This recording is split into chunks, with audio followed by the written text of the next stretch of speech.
Explicando agora o exercício da página 64, nós vamos ter um circuito que tem 3 resistências, chamei essa de R1, R2 e R3, e foi ligado nesse circuito um voltímetro que está em paralelo com a resistência de 30 ohms, então ele vai fazer a leitura da diferença de potencial nessa resistência aqui, e nós temos um amperímetro que vai medir a corrente elétrica do circuito em série, que vai ser uma só.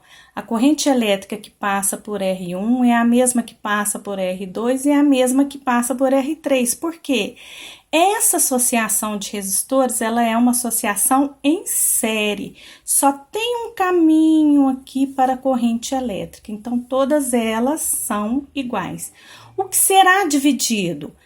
Vai ser a DDP, os 120 volts aqui, vai ser dividido em 3 partes.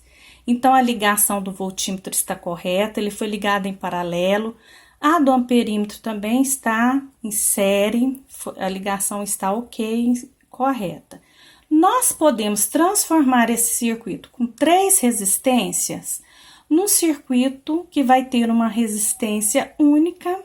Essa resistência a gente chama de resistência equivalente a R, que vai ter a mesma DDP e a mesma corrente elétrica. Então, circuito em série, quando eu tenho uma resistência seguida da outra, no mesmo fio, a resistência equivalente ou total vai ser a soma dos valores das 3 resistências aqui no caso, que vai dar 60 ohms.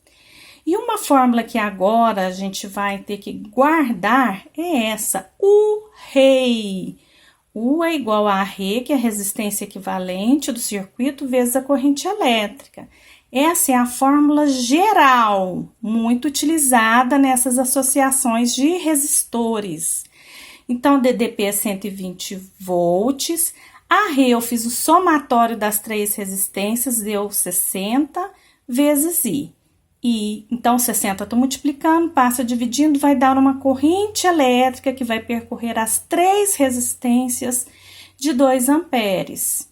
Essas correntes são iguais porque só tem um caminho para a corrente elétrica, o mesmo valor. I é igual a I1 e 2 vezes, que é igual a I3, todas essas 3 iguais, de 2 amperes. Então, quer dizer que a leitura desse amperímetro vai ser de 2 amperes. Como a DDP vai ser dividida, total vai ser dividida em 3 partes, nós vamos achar o valor de cada uma delas. O 1 é o R1 vezes I, eu não coloquei no I o 1, nem o 2, nem o 3, por quê? São os mesmos valores, então você não precisa diferenciar.